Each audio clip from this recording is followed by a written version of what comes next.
So good morning students. Today we are going to discuss the third important concept of Lewis concept of acids and bases. Before going to discuss that Lewis concept, what are the advantages and limitations of the Lowry-Bronsted theory? That is we have to know. The advantages of Lowry-Bronsted acid-base theory are: it can explain the basic character of the certain compounds like NH3, because according to Arrhenius concept, definitely in order to say a substance is a base, it must be contain OH. But however, NH3 can accept a proton and acts as a base according to this concept. What is NH3 according to concept of Arrhenius? No, we cannot say.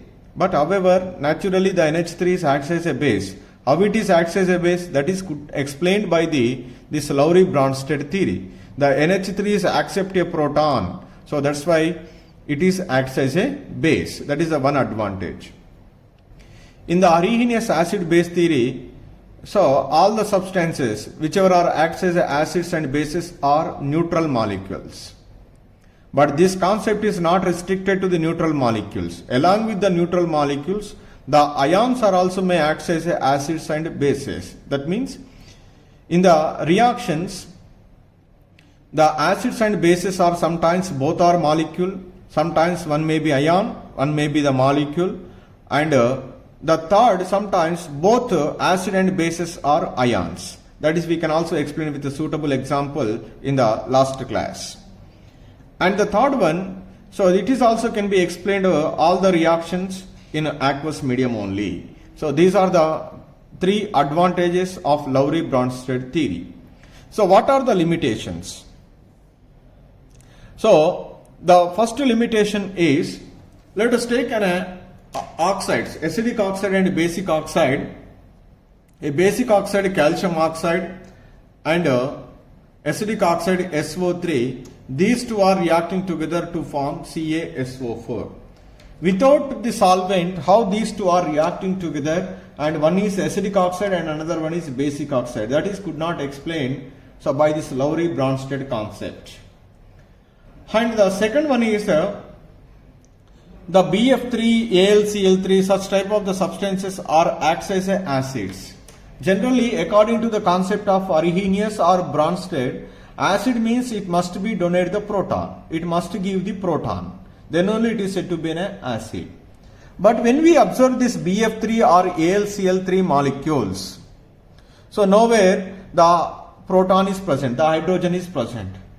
Without the absence of the proton, how these are acts as acids, that is also could not explained by this Lowry-Bronsted concept. So these are the two main limitations of Lowry-Bronsted concept. So with the overcome of these limitations, the third important theory is coming into the picture, that is Lewis concept of acids and bases. So this concept was proposed by G.N. Lewis. Proposed by G.N. Lewis. So according to this concept,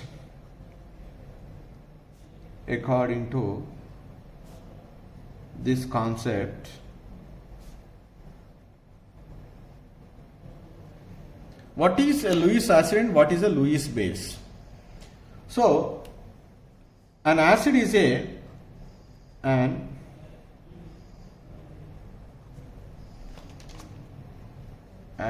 acid is a substance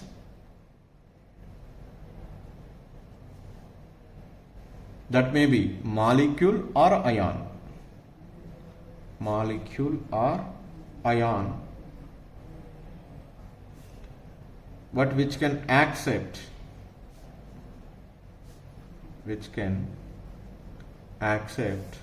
a pair of electron.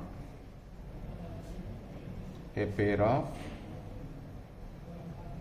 electrons. That is called an acid.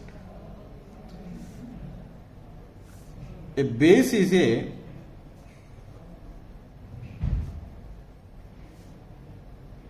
substance,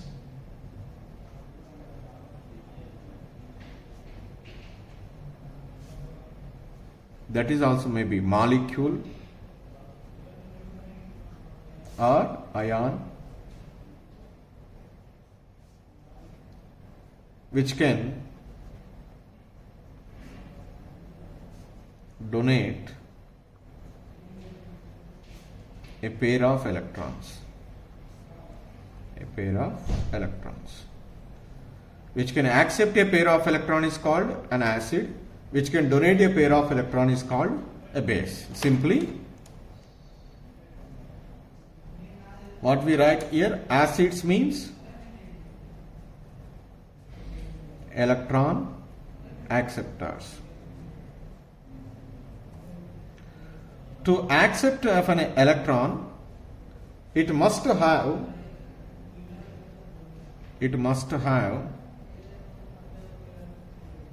empty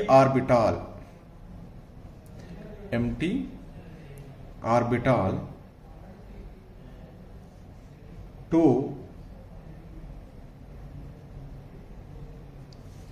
that can accommodate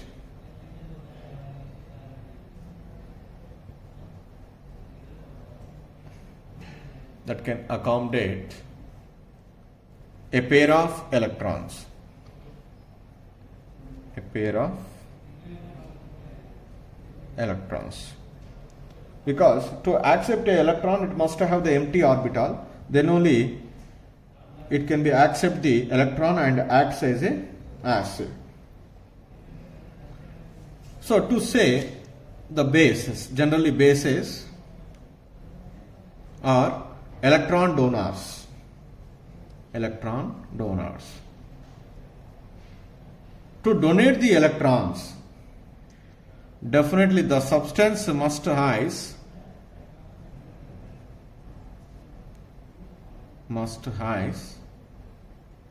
unshared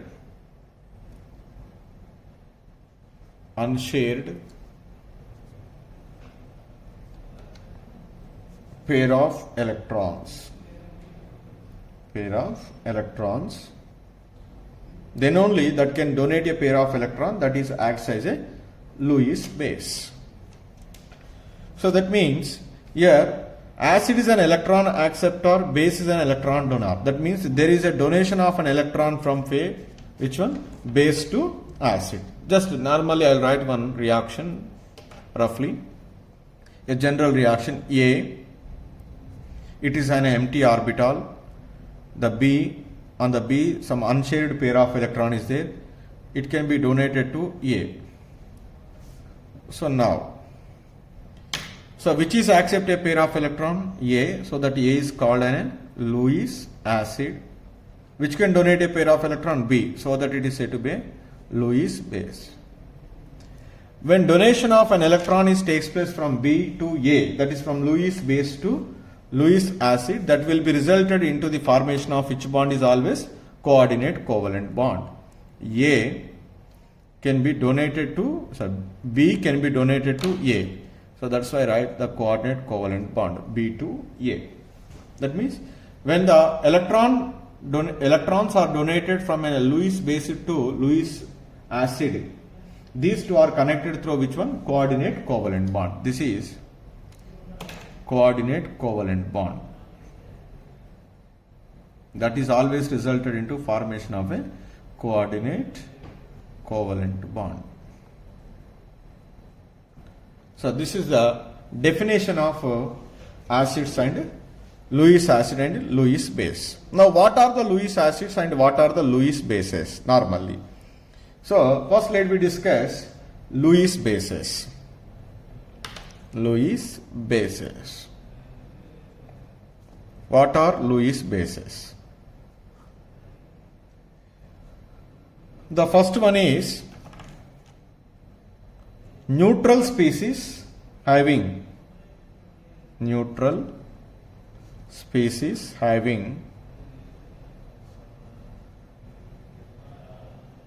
at least one lone pair of electron.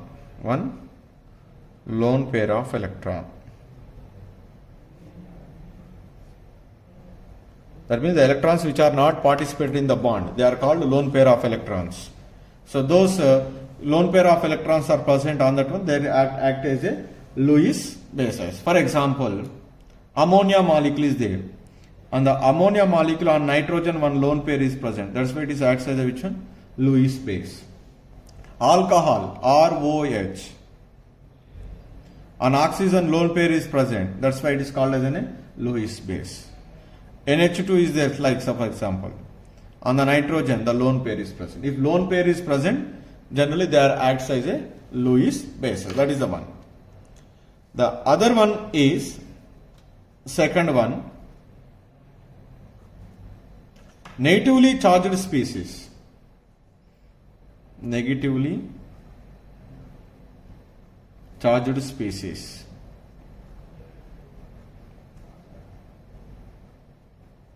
You know what are the negatively charged species? They are anions. They are also treated as a Lewis base, like Cl minus, Br minus, Cn minus, because they have excess of electron. These electrons are ready to donate. OH minus, I minus, like that. So the negatively charged species are the species in which have an atom, at least one lone pair of electron is present. They are also ready to donate a pair of electron. They are acts as a Lewis bases. So what are the Lewis acids? So Lewis acids are molecules in which the central atom has incomplete octet. So when you see these three examples, around the central atom 3 bonds are present, that is 6 electrons are present, incomplete octet is there. To get octet, 2 more electrons are needed so that they are ready to accept the electrons. According to the Lewis concept, whichever are ready to accept a pair of electrons, they are treated as a Lewis acid. So that all these three are the Lewis acids. The second one is, the simple cations are also acts as a Lewis acids. So cations means they are carrying positive charge. So among the different cations, some cations are having the greater tendency, some cations are having the lesser tendency to accept a pair of electron. So here, like H plus, Ag plus, they are ready to accept a pair of electron, so that they are acts as a Lewis acid. Let us see here the example. Ag plus, it is carrying positive charge. This is a cation. Whenever it is treated with ammonia, in the ammonia on nitrogen atom a lone pair is present which is ready to donate a pair of electrons to silver. So that's why here silver is ready to accept a pair of electron. That's why it is called Lewis acid. The third category of Lewis acids, molecules in which the central atom has empty d orbitals. So here let us see the example, silicon tetrafluoride. The silicon belongs to the group 14 and third period element. Generally the valency of group 14 is 4, but here silicon can form the 6 bonds. To form the 2 more extra bonds, so the empty d orbitals are involved in the formation of a bond because it belongs to third period. That means 3 subshells are possible, S, P and D. The electrons are present only S and P orbitals. The d orbitals are empty present. So that's why this silicon is ready to accept a pair of electrons due to presence of empty d orbitals. As a result, it can be extended its valency from 4 to 6. So it is ready to accept the electron. That's why it is treated as a Lewis acid. Fourth one is molecules in which atoms of dissimilar electronegativity are joined by multiple bonds. See here carbon dioxide. In the carbon dioxide molecule, the carbon is connected to the 2 oxygen atoms through the double bond. So the pi bond is always polarized towards oxygen because it is more electronegative in nature. As a result, carbon gets the positive charge. This positive charge is ready to accept a pair of electron. That's why the carbon dioxide is treated as a Lewis acid. So these are the 4 different categories. In all the 4, whatever the examples are taken, they are treated as a Lewis acids. And here I would like to give the one statement after studying the three concepts of acids and bases theories. All Bronsted bases are Lewis bases, but all Bronsted acids are not Lewis acids. All Bronsted bases are Lewis bases. What do you mean by Bronsted bases? Bronsted bases means which is ready to accept a proton. Here NH3 is accepting the H plus ion, it is converted into NH4 plus. And what do you mean by the Lewis base? Lewis base means which can donate a lone pair of electron. Here in the ammonia, a nitrogen lone pair is present, that is donated towards H plus ion. So that NH3 is treated as a Lewis base. And it is also treated as a Bronsted base. That's why Bronsted bases are Lewis bases. But all Bronsted acids are not Lewis acids. So because Bronsted acid means it which can give the H plus ion. Lewis acid means which is ready to accept the proton. This is two are different, opposite. So that's why the Bronsted acids are not Lewis acid, but Bronsted bases are Lewis bases. So like that this statement can be concluded. So let us see some more examples to identify the Lewis acid base in the given reaction. In the first example, NH3 plus H plus gives rise to NH4 plus. In this one, the lone pair of electrons present on the nitrogen in NH3 molecule can donate a pair of electrons towards H plus. It is donating a pair of electrons, that's why Lewis base. It is accepting a pair of electrons, that's why it is a Lewis acid. In the second case, BF3 is reacted with F minus gives rise to BF4 minus. BF3, so it is incomplete octet is there, so that it is ready to accept a pair of electrons, that is called Lewis acid. Negatively charged species are always treated as Lewis base because they are ready to donate a pair of electrons. In example 3, calcium oxide is treated with sulfur trioxide to form calcium sulfate. When we see this sulfur trioxide, the sulfur seems to be electron deficient, so that it is ready to accept a pair of electron from the oxygen in calcium oxide. So that's why the calcium oxide is a Lewis base which can donate a pair of electron, and the sulfur trioxide is accept that electron, that's why it is treated as a Lewis acid. In the formation of AlH2O6, the aluminum is carrying the positive charge, it is a subcation. Cations are acts as a Lewis acid which can accept a pair of electron from the oxygen in water molecule. So that as a result a coordinate covalent bonds are formed between aluminum and 6 water molecules that will be resulted into this complex compound. So that here water can donate a pair of electrons, that's a Lewis base. Aluminum can accept a pair of electrons, that's why it is called Lewis acid. So these are the certain examples to identify the Lewis acid and bases. Finally, so we are going to discuss the limitations of Lewis concept of acids and bases. So the very first limitation is, we are very well known, the protonic acids HCl, HNO3, H2SO4. These are treated as acids because they are ready to give H plus ion when dissolved in water. So when we look these acids in terms of Lewis concept, whether they are treated as acids, no, because according to Lewis concept, acid means which can accept a pair of electron. So, but here these are not ready to accept a pair of electron. So that's why these are not treated as acids according to the Lewis concept. And the second one is, nowhere it does not speak about the relative strength. But in the Arrhenius concept and Bronsted concept, they are trying to give the relative strength of acids and bases, because which are having a greater tendency to give H plus ion is called strong acid, less tendency to give H plus ion is called weak acid, stronger tendency to give OH minus ion is Arrhenius strong base, the lesser tendency to give OH minus is called as Arrhenius weak base, and which is ready to accept a proton, that is called a strong base according to Lowry-Bronsted theory. Which is not ready to accept a proton, then that is treated as a weak base. This is according to the Lowry-Bronsted concept.